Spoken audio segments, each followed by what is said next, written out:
Welcome. Today I am, well, if you don't know me, I'm Jenny, and this is my assistant, Chris. We used to be Etsy coaches and professional Etsy sellers, and we are not anymore. And we are going to tell you why today. And hopefully this will help you figure out your own business journey and whether Etsy is right for you or whether it kind of sucks for what you're trying to figure out. So, hi. I'm going to jump right in because I kind of hate it when people get on a live stream and they go on and on and on for 5 minutes before getting to the point. So if you guys have questions, we're going to do all that good stuff at the end. And Chris will be here typing in the chat to answer things. So if you hear typing, that's what's going on. So let's have fun sharing our screen now. Here we go. Okay, so let's talk about Etsy for a sec. This is what we're going to cover today. Etsy is kind of a big business fail. Here's what you could do instead of Etsy. And let's just also dive into the difference between people who are making, $20K every single year online, which is 99% of people, and then the very few who manage to make millions. Like, what is the difference? And then I kind of want to dive into the 3 things that hold everybody back from making $1 million business and how to ensure you can work towards sort of like point your business toward that $1 million mark. Just the mere mention of $1 million, or even in some people's cases, $100,000, scares the crap out of most people, and they feel like it's too big to even imagine or to even believe that they can make that much money. So let's look at somebody who's already done it and work backwards. We're going to take a look at an Etsy shop that already made millions of dollars worth of sales, or millions of sales in general, and we're going to see how they did and what it took. Okay, so our $1 million shop that we're going to look at today is Caitlin Minimalist. And if you go on Etsy and you literally put in personalized jewelry, she comes right up. So you can easily find her shop yourself and see what I'm talking about. She is, I think she is on the first page, but I do not know where. She's somewhere on here. We found her last time. Apparently she's not there today, but she's here. Let's do this. Caitlin Minimalist. There we go. Yep. Here we go. So as you can see, Caitlin Minimalist, 192,000 reviews. Pretty crazy. If you take a look at her shop, she has 1.18 million sales. When I pulled together this presentation just a week ago, she had 1.16 million sales. So as you can see, the estimation that I've done here, that she's making about 24,000 sales per month, is pretty spot on, right? I found the average price of her item by adding up the price of all the items in her shop and then dividing them to create an average. And that average came out to $31.80. Her stuff was on sale when I looked, and I don't know if her stuff is always on sale or not. So we can assume I may be a couple dollars off, but it's ultimately not going to matter when I show you the numbers in a sec. But let's talk about what it even takes to get up to the point where you can make this many sales, or, 24,000 sales a month is obscene. So what do you have to do? If you look at her shop, there's her. She's got a designer, curator. She's got a photographer, and she's got a team. So we don't even know, is this one person? Is this two people? Is it 200 people? We have no idea, right? I imagine these are the people working in the factory she has to have to produce 24,000 units, right? So what kind of supplies do you need to pull this off? Obviously, we know jewelry making supplies, but to make 24,000 units a month, you're talking about big machinery, right? And it is not cheap. And here's the thing. Big machinery like this cannot produce 24,000 units a month, right? So Chris, you and I were talking, you used to do cutting boards on Etsy, yep, and you had this huge laser cutting machine. How many units do you think your machine could do in like an hour? Ooh.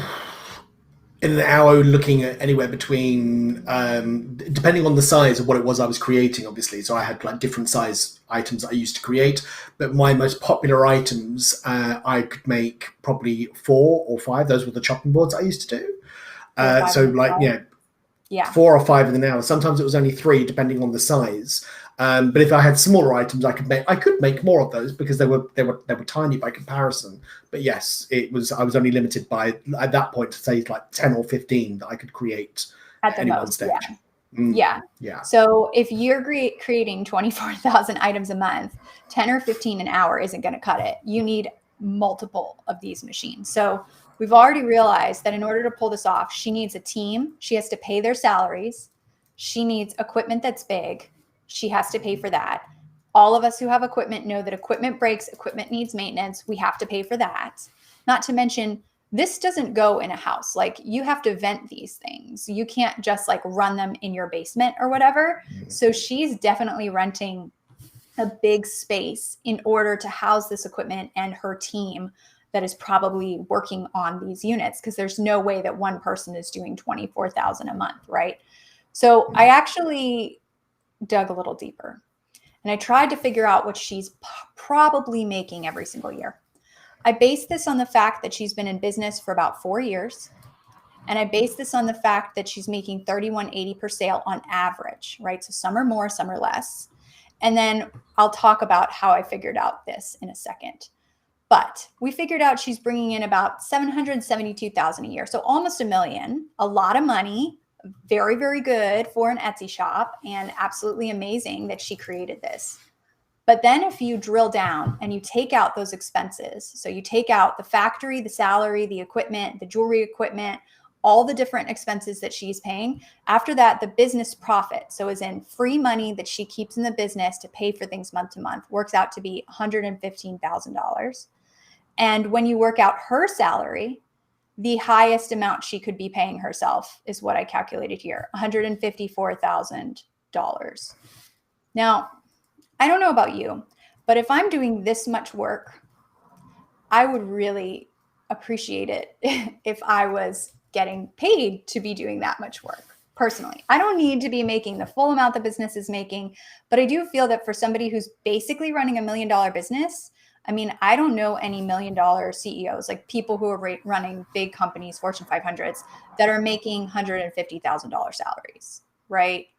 So basically, because of the nature of her business and the nature of Etsy, it's very expensive for her to do this. And as a result, she's not getting the benefit in a big way, right? Not that this is a small salary, but compared to overall what she's bringing in, it seems disjointed, right?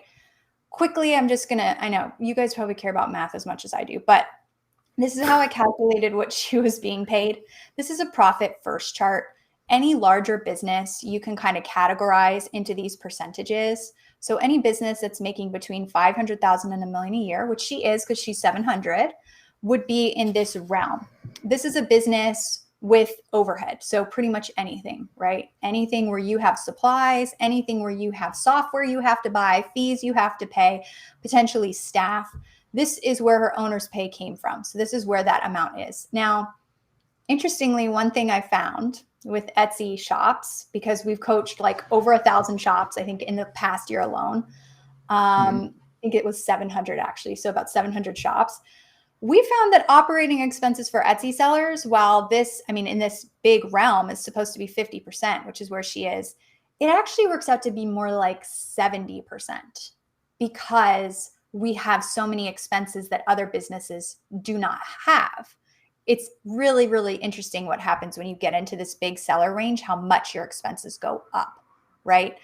And if you look at this, 70% isn't even in the $50 million range on this chart. So those expenses are abysmally high for a lot of our Etsy sellers. We've noticed that between ads, software, potentially paying somebody to help them with something, their inventory, print on demand. If they're doing digital items, they have a ton of software, their time that they're basically not charging for, their overhead works out to be more like 50 to 70% like we're seeing here. So the pay that I calculated for her might actually be really high, which is depressing, right? Real depressing. It's like I did almost $1 million of work and this is what I paid myself. Yeah. So this brought me to this question. Does this sound like fun to you? I didn't really feel like it sounded like a lot of fun to me. And we'll talk about why in a sec, but let's compare and contrast before we do. So a business like my blog, I used to sell on Etsy. You guys know that. I'm going to close the shop today because I've realized that it is pointless for me to continue selling on there. And I do not want to continue coaching people on Etsy extensively if it's not going to make them the kind of money they deserve for the work that they're doing, vis-a-vis what we just saw. This is what I paid myself last year. This is my personal account snapshot, right? So everything from September 2020 to today, this is the money that I got in my personal account. I have one job. It is this business you are watching me do right now. I have no other sources of income, no real estate, no fancy stuff. I'm not independently wealthy. I'm not special in any way, shape, or form. This is what the business paid me.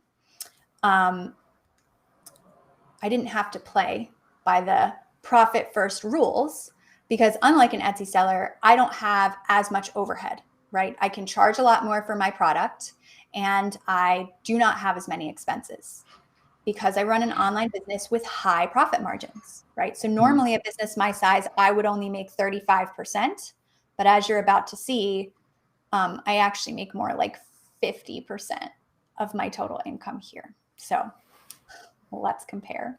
She made $772,000 last year, maybe more, and paid herself about $154 max, we figured out. I made $311,000 last year and paid myself $176. I made $20,000 more than her, even though I brought in less, because my business has less overhead. It's easier and simpler to run. Now let's get into the really scary stuff. I had 700 paying customers last year. She had 24,000 per month. Can you imagine the combo load? If you have 24,000, where's my item? I requested this. Oh, my customization was wrong. Oh, can I get silver instead of gold? Oh my God, did my item ship yet? You know the drill. I can't. My personal favorite. My personal favorite is the if I order this now, will it arrive in time before Christmas? If I order this just like 3 days before Christmas Eve, will I get it? On the other side of the world before Christmas? What I love is when they're like, "My mom's birthday is tomorrow. Can you ship this to me so that it arrives by tomorrow?" Yeah, I used to get that all the time, and I'd be like, "Well, it'll cost you like $400, but sure." And they'd be like, "But can't you do it for like 20?" No, the back and forth really kills you when you have such a big convo load, because if every conversation is actually like 4 or 5 times back and forth, that's intense.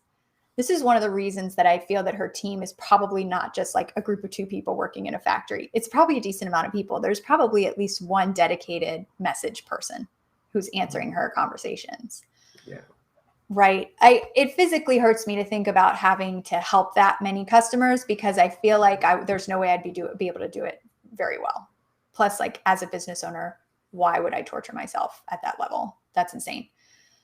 Meanwhile, we had 700. So for basically the same take-home pay at the end of the day, we had a much easier load than she did. Okay. She has a full-time staff of 3 plus a team for production, and we have no idea how many people that is. Right? I have 3 contractors. I hire from Fiverr for one-off jobs. And one of my contractors, the one who happens to be sitting here with us right now, named Chris, he manages all the others, so I don't have to. You are welcome. Thank you, Chris. Very welcome. So it's kind of like, it's a nice setup by comparison. All right. She's essentially running a factory. Right? Like, it sounds like she has a factory. It sounds like she's going to have a property, a team, equipment, like all these things she has to do and deal with every single month. She's maintaining equipment on a high level. And who knows if she can do that herself, or if people have to come out and service that kind of thing. So if one breaks, does her production go down? Like, what happens? I don't even know. Right? These machines do not fit in a house. So she's got to have them somewhere. Okay. I work 4 to 5 hours a day in my sunroom, right there in the sun with tons of plants all everywhere. And my equipment is a laptop. That's pretty much it. I mean, I have a ring light, obviously, and a microphone and this camera. Woohoo. Seems like a lot of stuff. Nah. All right. So clearly it's easier to hit 7 figures with a certain business model. And for those of you who started this business, I feel like a lot of you did this to be like, I don't like working a day-to-day job, or I don't want to work a day-to-day job. I want to stay home. I want to spend time with myself, my kids, my pet, my spouse, whatever.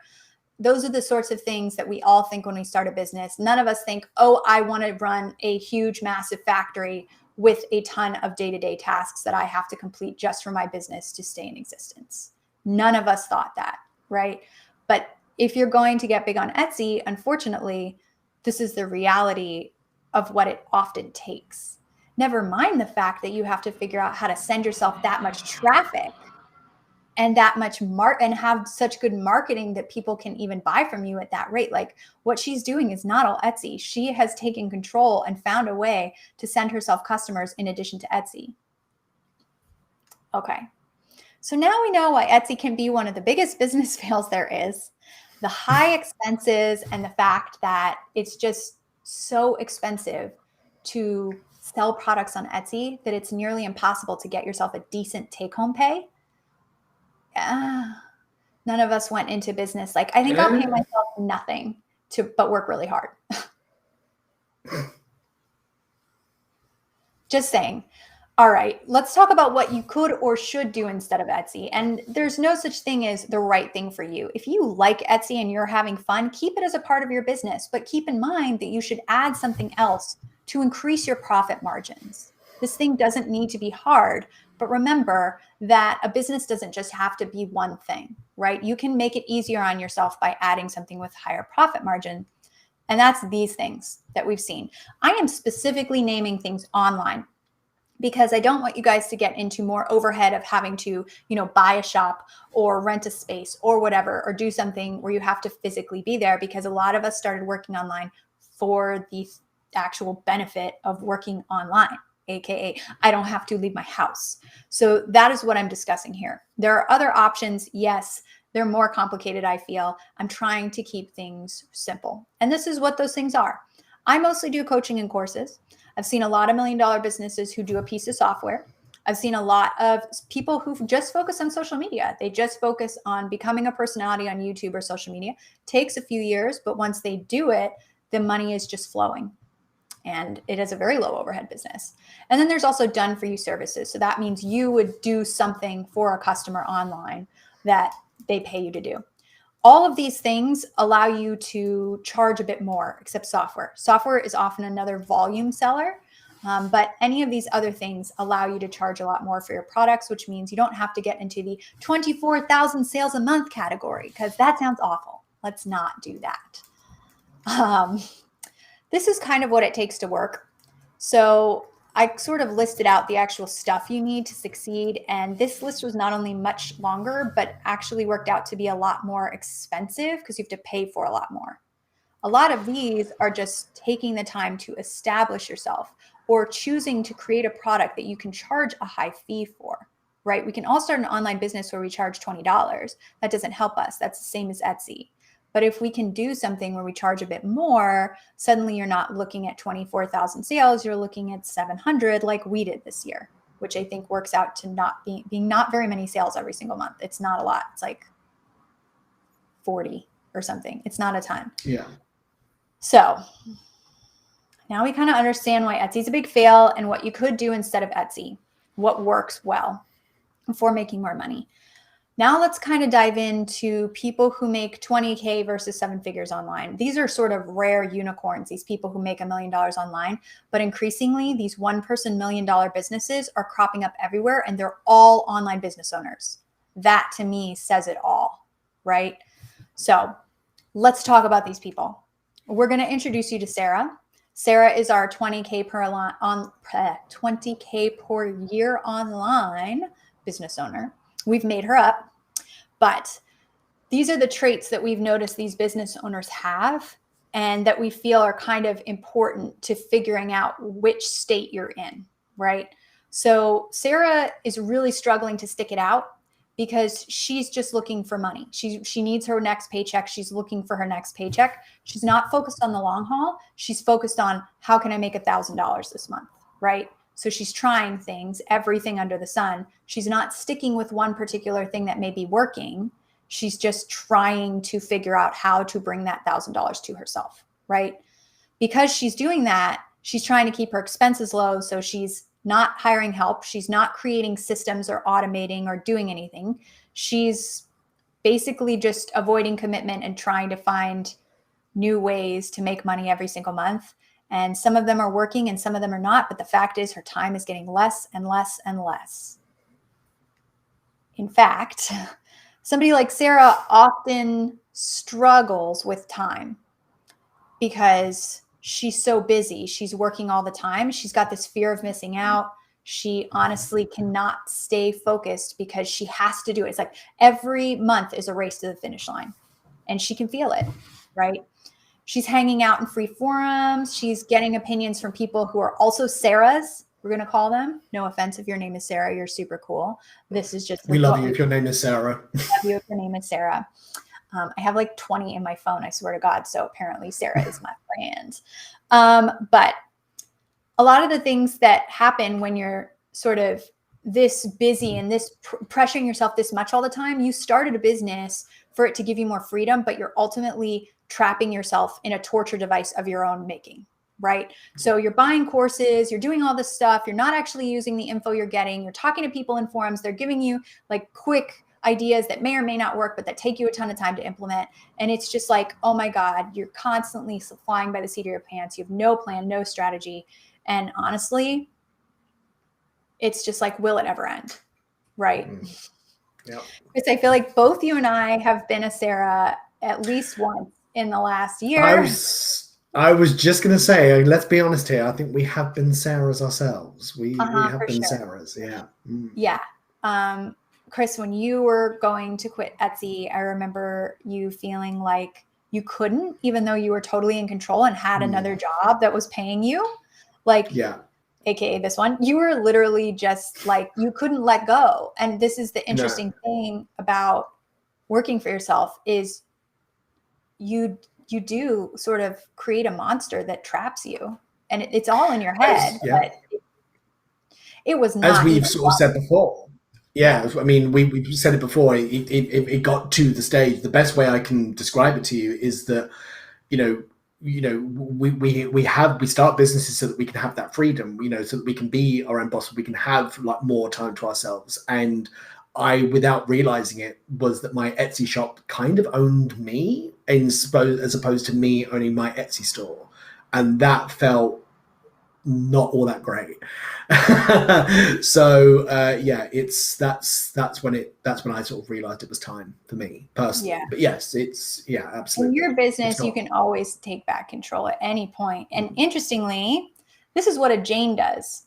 So Jane is our kind of faux person who's making 2 million. She's actually based on a friend of mine who's also an online business owner. And I wanted to base this person on my friend so that we could really understand her traits and what she's doing that's different.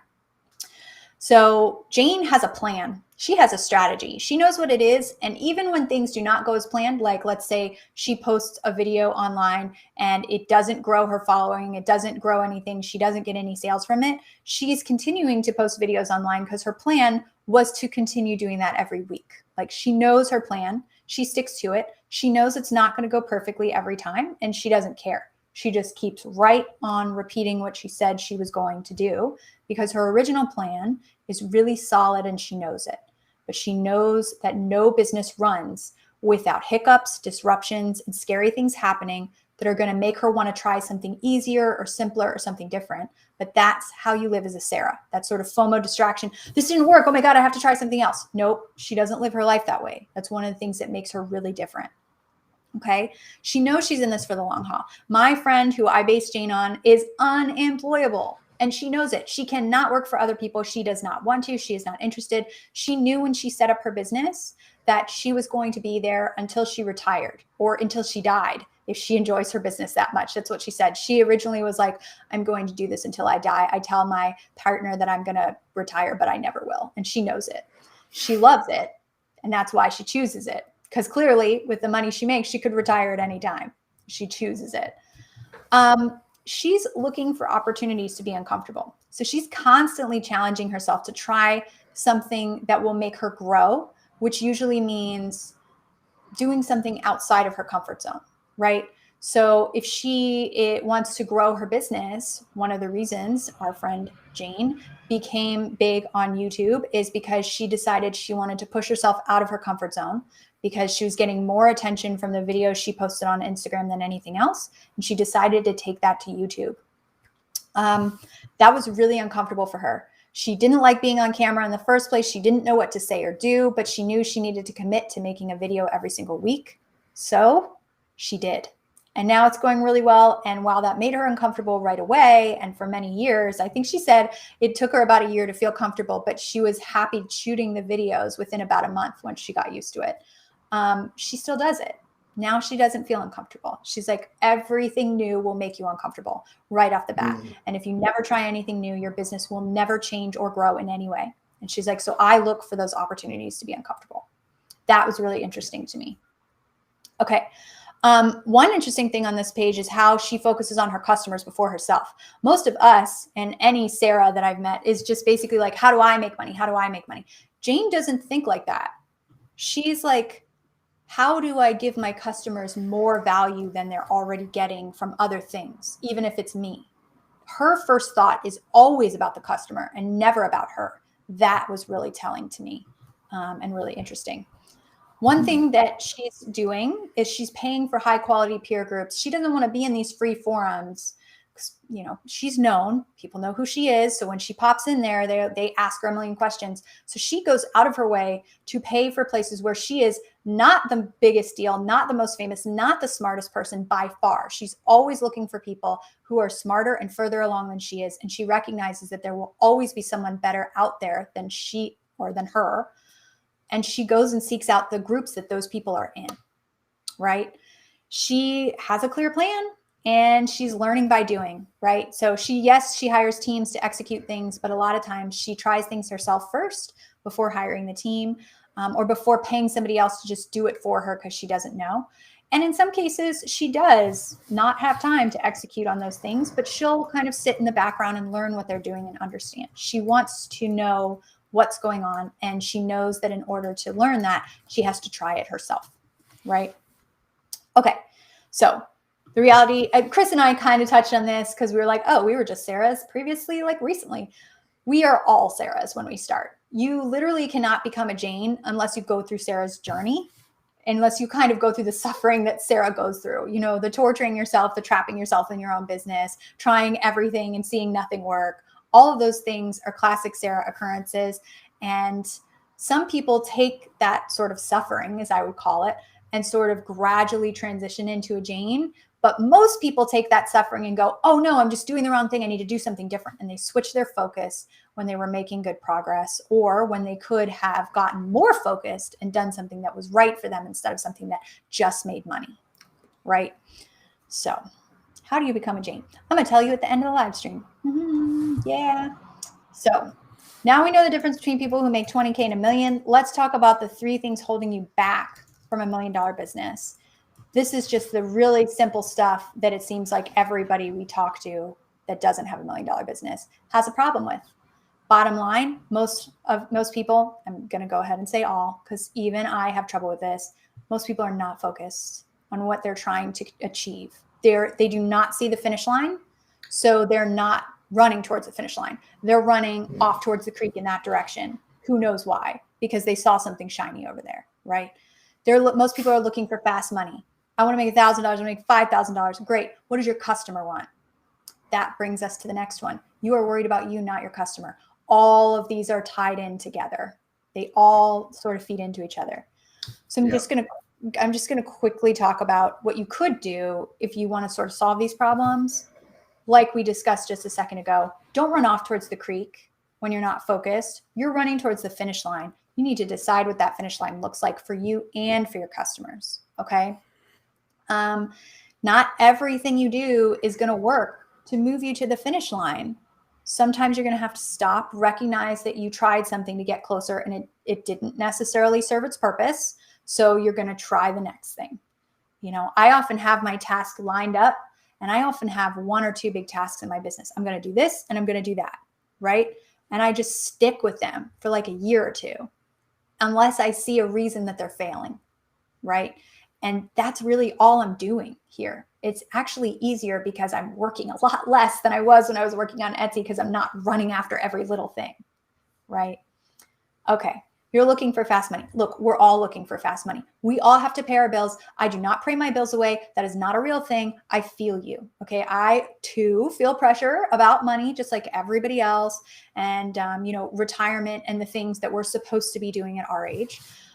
But I need to stop looking for fast money. One of the examples my friend Jane gave me was, as she was trying to hit 1 million YouTube subs, her goal was not to make $1 million that year, but it was to hit 1 million subs, like 1 million subscribers.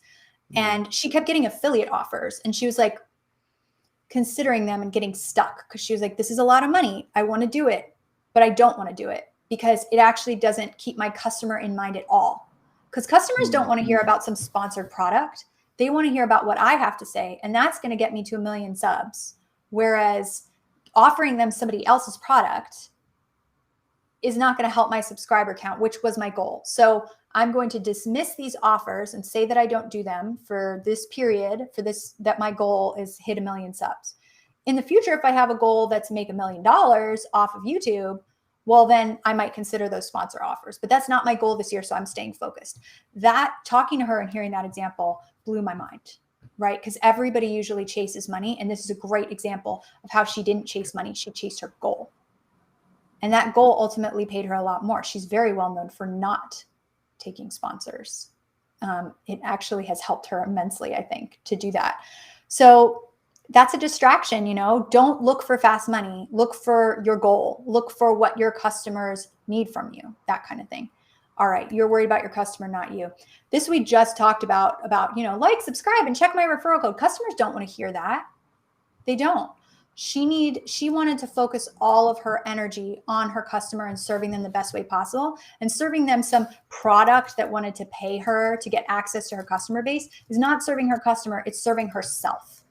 It's serving that sponsor, right? So this is how she went about this kind of thing. And I find this to be really fascinating. All right. When customers are happy, they will keep buying from you. All of you have probably had a repeat customer at this point, and that repeat customer probably raved about you, probably gave you 5-star reviews. You probably know them. Every shop eventually gets to this point. Every shop that's doing something high quality, every business that's doing something high quality, it feels so good. Imagine if your whole business was like that. I'm not saying everybody's going to be 100% happy all the time, but I am saying 99% of people can be happy all the time when you're focused on giving them the best of you, basically, right? Okay, wouldn't you rather? Yes. Have a business with less customer service. Let's not have 24,000 convos in a month. We want so many people wanting to work with you that you only have to work with the people you want to. You don't have to say yes to everybody. That seems great. Let's work towards that. And if you don't have to post on social media or send out emails or like do all these promotional things all the time, your life will be easier. You can focus on your customer more. So if you're building up a business where people are coming to you, paying you a decent amount of money, and you have enough customers, because you don't need a ton, that you can choose who you want to work with, you don't have to do all this extra marketing. You just have to do a tiny bit. You can pick the one you want. If you like podcasting, just do that. Screw everything else. You don't need to be on all these channels to succeed. That is the kind of business that I feel like is actually reasonable for a one-person online business. And a lot of these $1 million businesses do not do it all. They are not everywhere. They are on the channels that they want to be on. This is where I want to point you guys, instead of let's do everything at once and then hope it all works. No, that's stupid. It's not going to work. No. It's not going to work. Okay. So now we know the 3 things holding you back from owning a $1 million business. Let's talk about how to ensure you hit the $1 million mark. This is the magic part. Keep it simple. You're already overcomplicating it. Hi, you're overcomplicating it. Nice to meet you. My name is Jenny, and I also overcomplicate things. Okay. I have a tendency to overcomplicate things all the time, but yeah. Okay. Pretty much like 99% of the day is me just going, oh crap, I made that way too complicated. Yeah. So My friend Jane showed me a few of her friends who are $1 million businesses who information I am going to share here. But one thing I noticed about them is efficient $1 million businesses are known for one thing, and they do it so well. They do it better than anybody else. All right. I'm going to show you how I overcomplicated my biz, and then I'm going to show you some examples of simple businesses. Okay. So just like everybody else, I thought the key was to have multiple income streams, build the next Amazon, have income streams here. Every millionaire online is always like, I have multiple income streams, blah, blah, blah. So it's like, I don't know why this kitten is crying. Do you see this kitten just like literally sitting there crying for no reason? We can hear the kitten. We can hear the kitten. It seems fine to me. Kitten needs cuddles. Kitten needs love. Kitten is like, I'm sleepy. I don't even know. You're cool. It's okay. I thought the key was to have multiple income streams because that's what everybody says. So that's exactly what I did. But most 7-figure businesses are simple. This is Ali Abdal. He's a YouTuber. This is a screenshot from his YouTube income. It took him about 3 years to get to $144,000 a month on YouTube, right? He did this just by making great YouTube videos.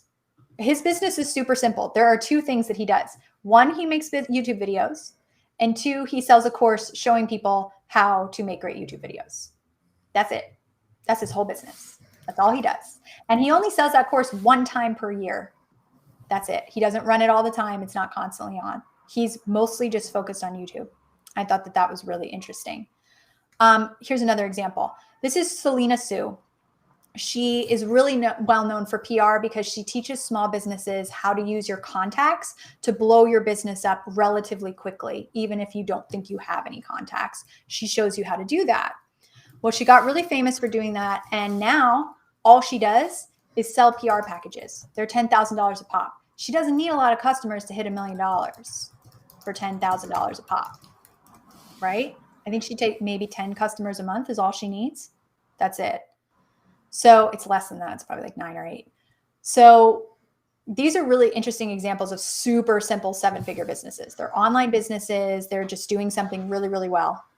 And that's all that they do. They don't have a million arms or whatever, like I did, which is basically here. This is what we do. These are all the different arms of our business currently. Okay. How can I focus on being really good at one thing or being better at something than most other people if I am trying to keep all these up and running? And the answer is that I can't. I see and understand your plea. This poor kitten. Feed that cat. There's food right there. She ate it. We apologize for the cats crying in the background. We apologize for the kitten. Oh, she's so cute.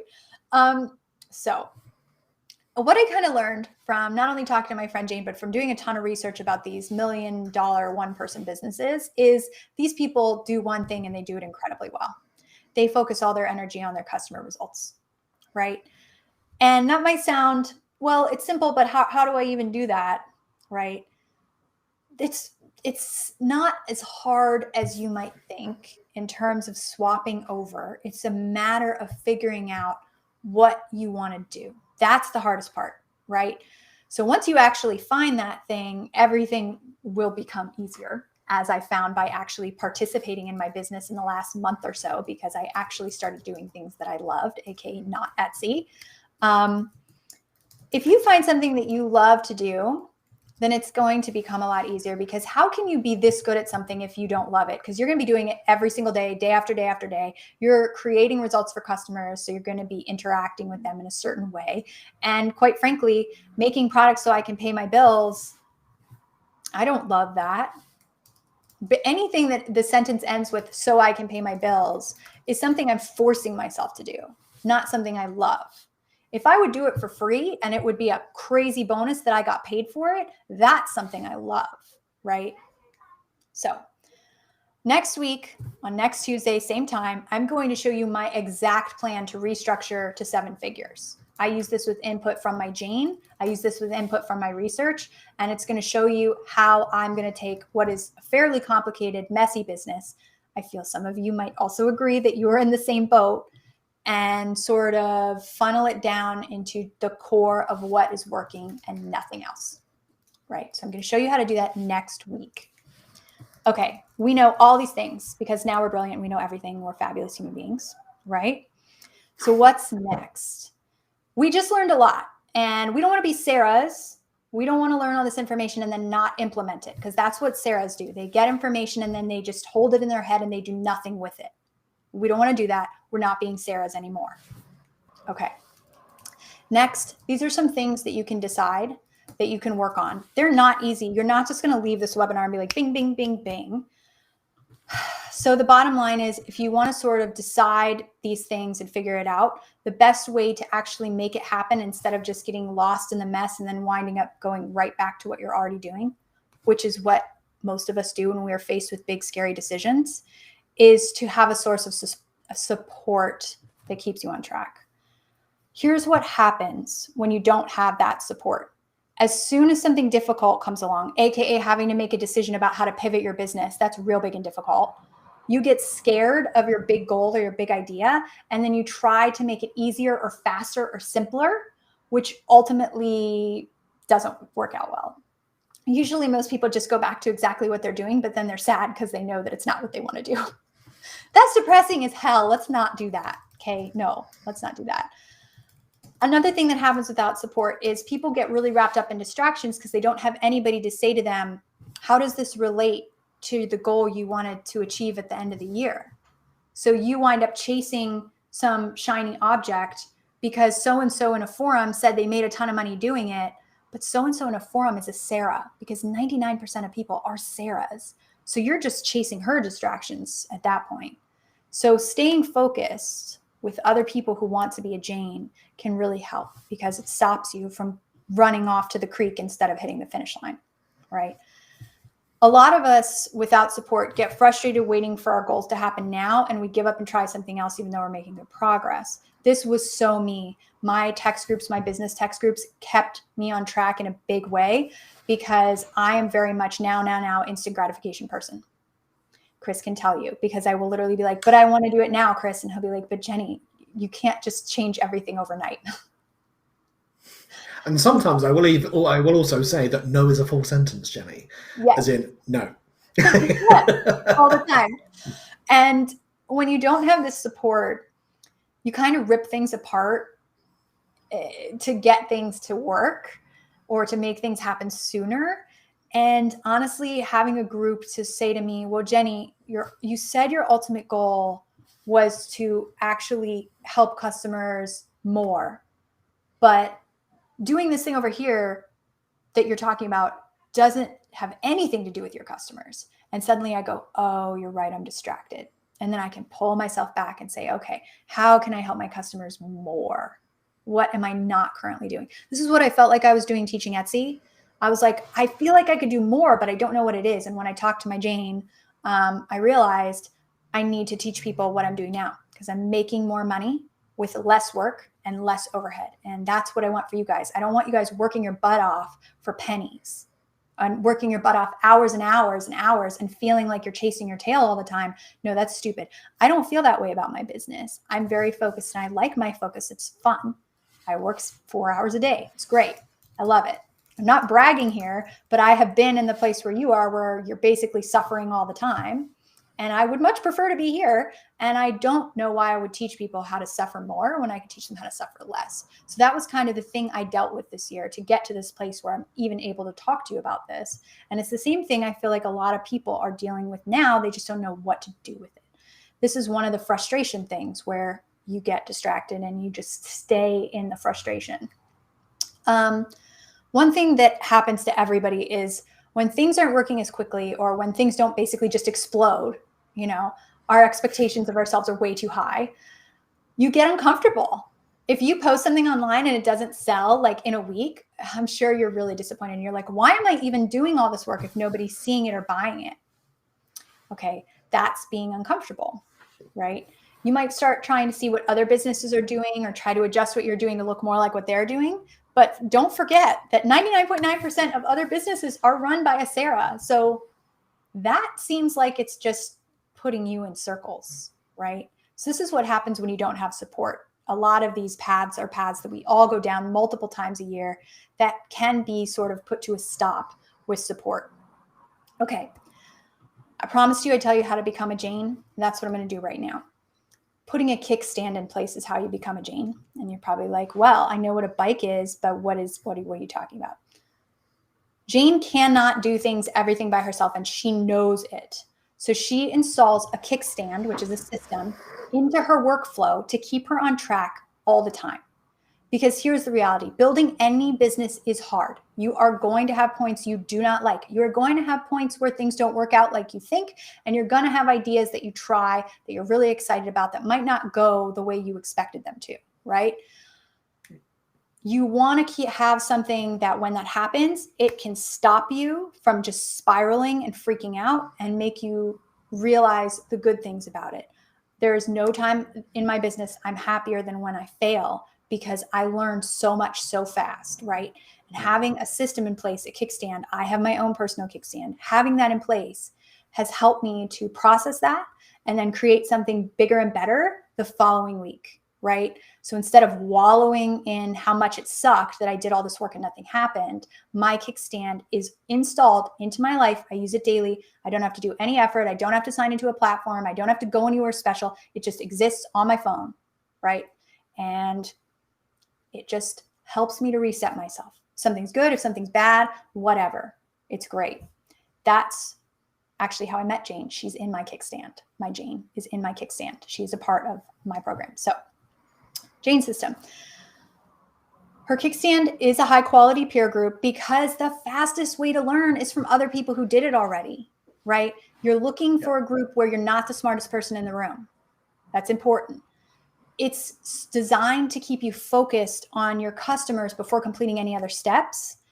And it's always going to encourage you when you're being uncomfortable. So being uncomfortable is hard enough, but having people to cheer you on while you're doing this new thing that's scary is so helpful. It gets you through the mess. It makes you to feel less bad. It probably helps you sleep a little better at night. All of those things are important, and I've used my kickstand for all of those things.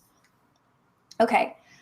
With a kickstand system, Jane's mental load is reduced so much because she doesn't basically have to coach herself every single step of the way. You don't have the energy to coach yourself every single step of the way. You're running a business that takes energy, that takes effort, that takes mental space, and things are going to happen where your brain is going to go, oh, I don't know how to deal with this. Having a kickstand reduces that mental load so you don't have to self-coach. Somebody else is there to help you every step of the way, right? She doesn't need to spend time worrying about staying on track because she can always just reach out to her kickstand group. And then basically, boom, there are people there to help her figure out, is this working towards your ultimate goal? Is this giving your customers more value? No, you're distracted, that kind of thing, right? She doesn't have to worry about wandering off in crazy directions because she can just ask if she is, you know? So our program that we created based on this is called the One Percenters. And we know there's a ton of programs out there. I'm here to explain to those of you here who want to be a Jane, who have been trying to be a Jane, who've been trying to move off of Etsy, trying to stop torturing yourself, what your options are for getting the kind of support that I have built into my day and that my friend Jane has built into her day. Okay. Oh my God. Okay. Our whiny kitten has decided to come join us. Okay. The point of One Percenters is for you to succeed. And if you remember, my whole business model that we're talking about here is to give customers our all and to give them maximum value and find ways to give the best parts of yourself to your customers so that they get everything. That's the first focus in a business. And that's exactly what's happening here. That's what One Percenters is about. What is the best way for me to give myself and help people get what they want? And that's how I structured this program. Because we give a shit. We want you guys to succeed.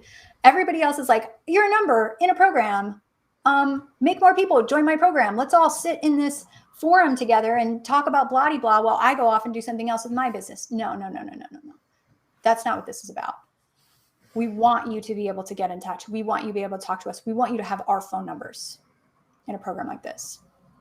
Okay, so what does it look like?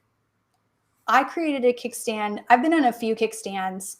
All of them have been good, but I've created this based on the ones that I've been in, and I've restructured it to the point where it's better than everything else I've been in some way, shape, or form. So basically, it's a collection of text groups that are devoted to boosting your business, right? You have everyone at your fingertips all the time. Certain groups are for certain categories, so you can focus, right? So for example, these 3 groups right here are coaching groups. You get access to 3 business coaches. So I have 3 business coaches in my employ right now. You get access to all of them. They all can help you with a certain thing. So you would just go in that group and ask that question, get direct access to that coach and everybody else who's in that group who might also have gone through what you've gone through. I mean, okay, you can be really cute. Here you go. We have a water cooler because unlike I feel like every single other group I've been in, even my own kickstands, no one seems to care what's going on in my life. But sometimes I want to talk to other people about what's going on in my life. And especially with COVID, I feel like that's really true with a lot of us where we've been really isolated in the last year or so. And things are different.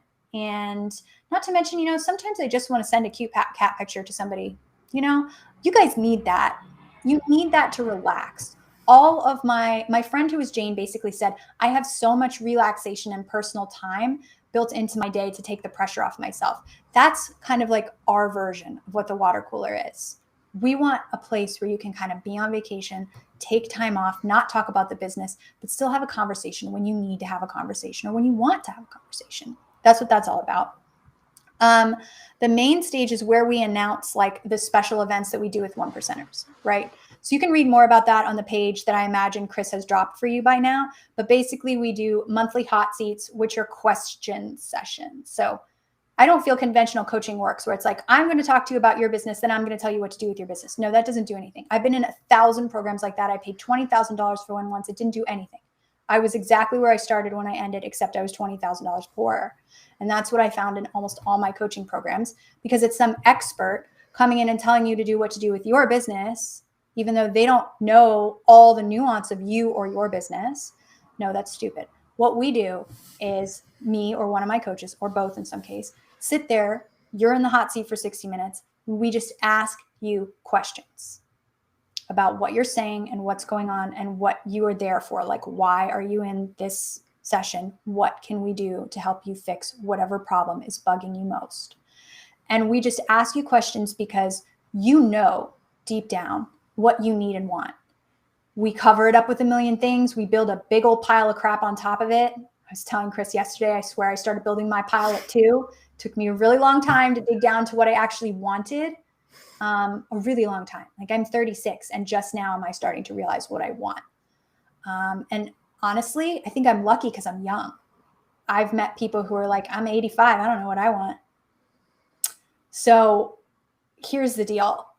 These events are here to help you sort of dig that out. And I don't want to be here to be like, this is what you should do with your business, because I don't know. And I may be suggesting something to you that makes you even more miserable, right? And you may be like, yeah, I know, and I'll go do it because you feel like a coach is telling you to do it.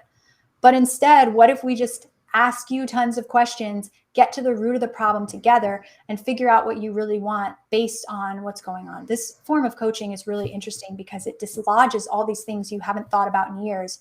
And oftentimes you'll find problems you didn't realize you were creating. I mean, now the cats are just piling on. So here comes the fun. So many cats. Okay.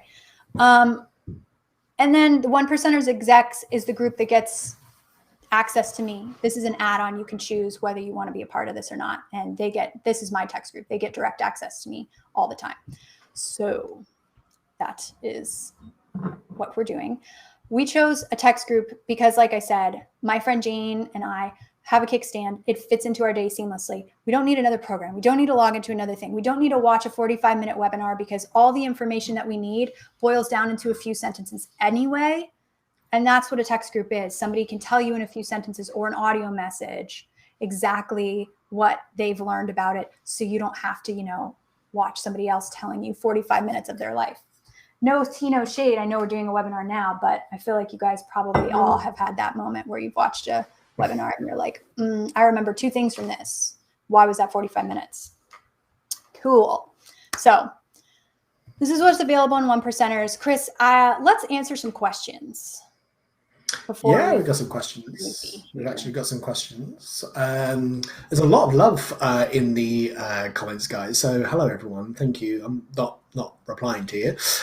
Okay, so Tracy asks, when you were talking about the the amount of money that you took home as a business, did that include what you made from your subscription site income as well?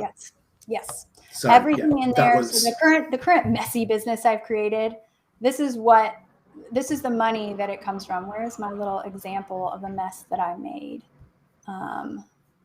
Sorry, I'll find it. Here we go. Yeah. So all of my businesses go under the umbrella Fuzzy and Birch, but they're all the same thing. They're all some form of Etsy help, right? Some form or another of Etsy help. And the money that you saw that came into my account was from all of these. But ultimately, if you actually look at my breakdown, there's usually one product that makes you 50% or more of your income, right? For me, that's the tribe, but I want that to be one percenters because that's where I want to be. That's where I'm giving customers my most. So if you have something that's making 50% or more of your income and you just focus on it, usually it will get a lot bigger. That's what a lot of these people did. They had something that was making them a larger block of their income. In fact, Ali Abdal, if you watch him on YouTube, he's a doctor by trade. And he started making YouTube videos to help other medical students. And suddenly his YouTube started exploding. That was like around here.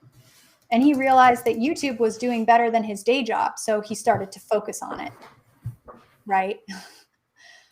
The same with Selena. She was doing, blogging, podcasts, all these things, like all this crazy stuff where she was teaching people how to do stuff in a big course. And she realized what was actually making her the majority of the money was private clients who were coming to her and saying, can I pay you to do this for me?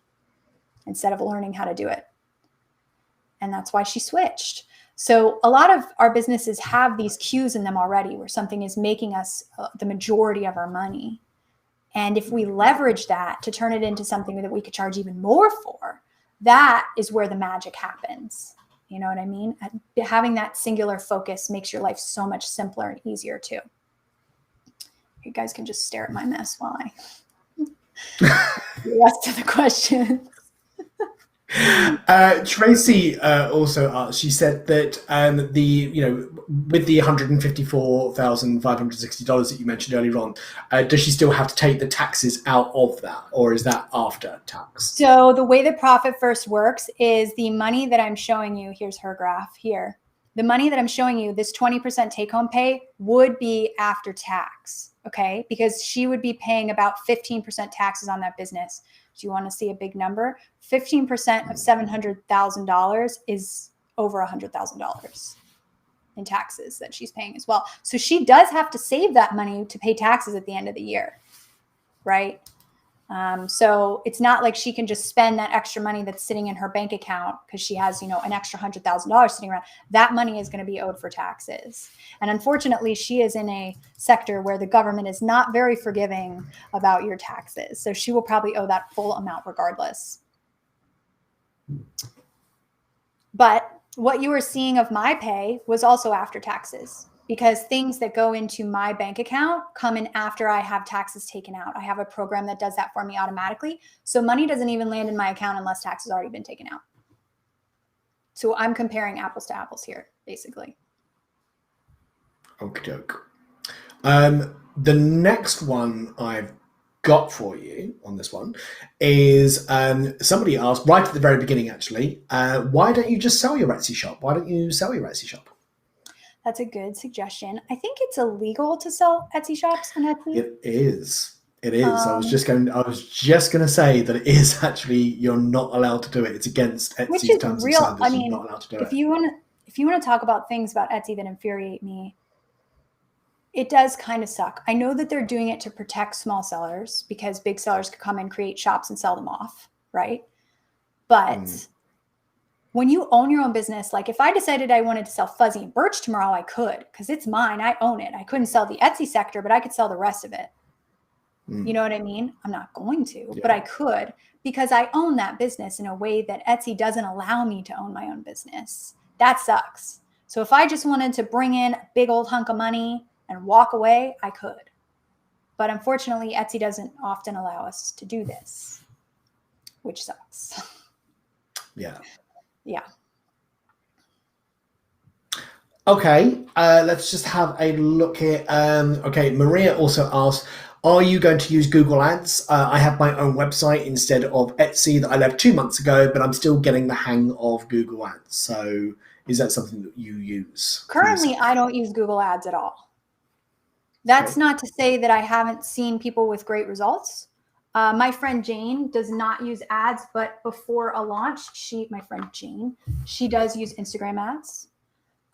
So that's interesting. I'm not doing either of those. So the money that you guys are seeing in my account, just to be clear, we don't pay for ads. We paid for Instagram ads this year to grow our list, but not to make money. So we just kind of were testing it. We didn't use ads to bring us any income. So all of this money that you're seeing that I paid myself and all of this money you're seeing that we made was made through us getting traffic to our website and us getting people on our email list and then selling a product to people on that email list, right? So we mostly did that through blogging, through free courses. We have like an Etsy quiz that we use that's really popular. Quiz is really popular, FYI, if you're trying to build a business like mine, quiz them, and then have them put in their email address to get the results. Those things work really well, and we didn't have to spend a lot of money. I mean, this is one of the reasons why my expenses are so low, is the majority of my expenses are paying my team. So Chris and the other people I was talking about, that's the majority of what I spend my business money on, is paying them. And they're doing tasks that I myself would not have time to do. There are other people in my business, because if I had to do everything, I couldn't get it all done in a day.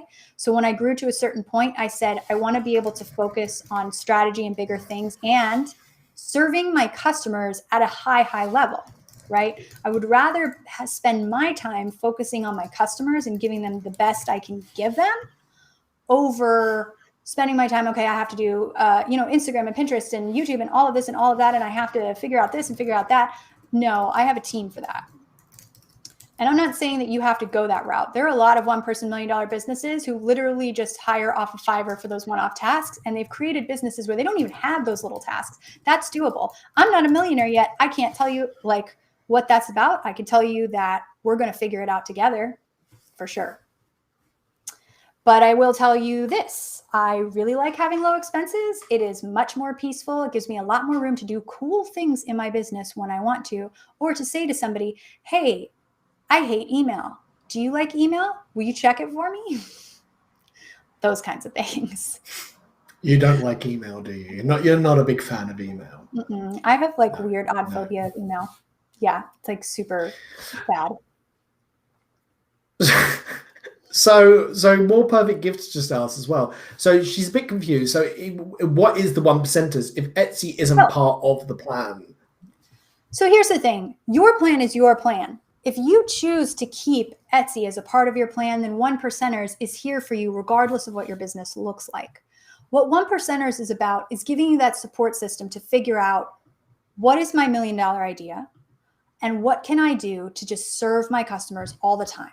Okay, now that I've come up with that idea, keep me on track for the rest of the year so I can point my business towards that instead of pointing my business towards everything at once that we've already kind of tried that might not be working for you, right? So if you choose to keep Etsy as a part of your business, and I have seen businesses that do this, right? Where they have a YouTube channel where they might show people how to bullet journal. Some of you guys might know who I'm talking about. She does a really good job. She has a huge YouTube channel and people buy her digital downloads on Etsy. And she makes money both on YouTube off of views and she makes money off of her Etsy shop. But Etsy is not the majority of her income. Because her overhead on Etsy is high, she uses YouTube to supplement and lower her costs. Right? That can be you if you like Etsy. It is none of my business to take Etsy from you if you love it. If you love it, it can absolutely be an arm of your business. What you want to do is just find a way to raise your profit and lower your expenses. That can be really simple. It can be just adding one thing to your business. And that's kind of what we're going for, simplicity here. But I feel like a lot of you are here because you're like, I've wanted to get off of Etsy. I've known this was a problem. I'm really sick of it. I'm ready to move on, but I have no idea how to move out of Etsy. Well, I did that pivot already. I can show you how to do that. Not only have I done that pivot, but we've helped a few of our coaching clients, including Chris, who's also sitting here on the call with me, make the same pivot. So, absolutely. Yeah. So if that's something that you're just kind of like, I have been ready for this, I have been trying to figure it out, and I do not know how to do it, 1%ers can do that as well. But like I said, it is none of my business to say what your business needs to look like. The only thing I'm saying to you is, let's get your profit and your pay higher and your expenses lower. Even if you're making the same amount of money, if you are paying yourself 50% more than you are now, I think some of you aren't even paying yourself. Like, that's how crazy Etsy is for you, right? If you could pay yourself 50% more, but do the same thing, that alone is a huge win. Nevertheless, getting to the point where you can work less, you can have more money in the bank account, and you don't have to deal with insane levels of customers or packing boxes, or supplies or fixing things or what have you, or even with digital sellers, personalizing everything under the sun.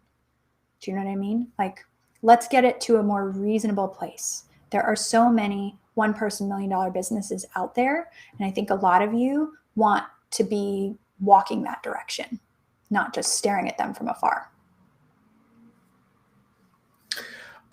I will say again, so we've actually got, just to speak about the selling of the Etsy shop, somebody said that long-term aim is to actually sell my business in 3 to 4 years. So it's gem of info to know not to be able to sell an Etsy shop. I've actually known people that have sold their Etsy shops and Etsy has called up to them and then shut their shop down because they don't like you don't like you doing it. So I have heard this before. Yeah. So it's a bit like, so that basically means if you want to sell your Etsy shop in the future, start transitioning everything over to your own e-commerce website now, right? And then work towards selling that e-commerce website, because that you can sell. You own that. Yeah. So like, you could get away with it.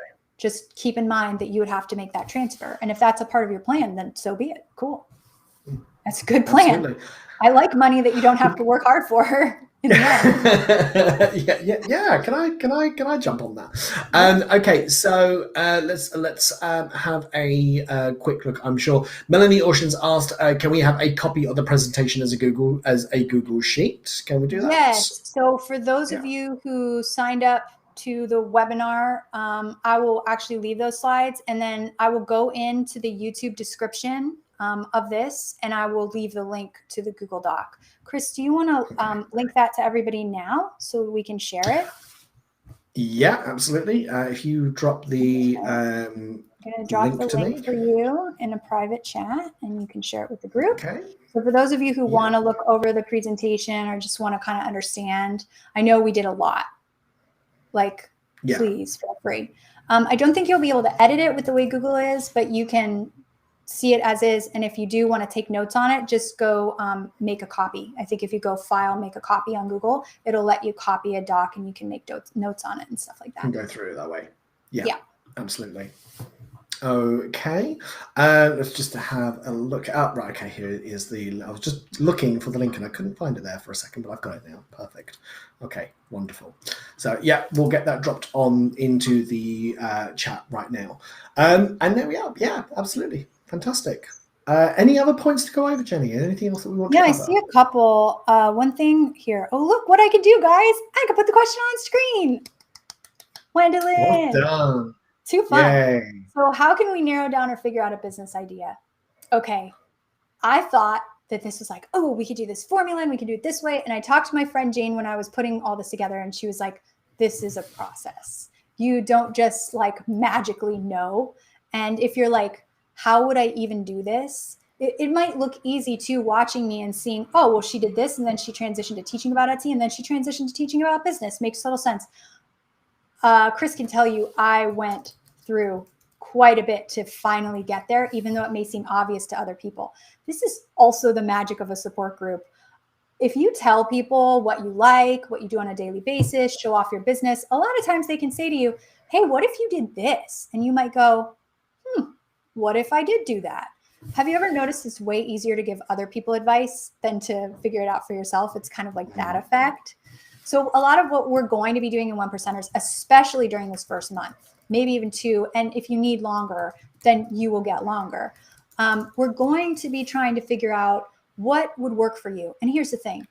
while I do want you to plan something that you think will work for you for at least 2 to 5 years, I'm not asking you to pick your forever option. Do you know what I mean?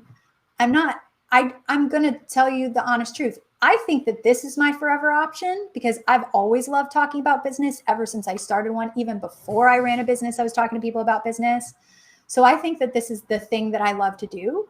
But at the same time, if I come up with an even better way to serve customers in the next 10 years, or if I realize, oh my God, I could do this for people and it's what they're asking me for and it's what I want to do, then I'm also probably going to do that. You know what I mean? Mm-hmm. This is about happiness in the end. Because what is the point of life if you go through it just working for a paycheck all the time? What is the point of life if you are just constantly struggling? Wouldn't you rather have a career where you're happy like 99% of the time and you kind of feel like you're on vacation when you're working? Mm-hmm. That's what we're working towards. And that is not a decision to be made overnight. That is a decision to be made over a month or two while we talk about it, figure it out. We want you to be excited about it such that you want to wake up and talk about it, think about it, do something for it every single day.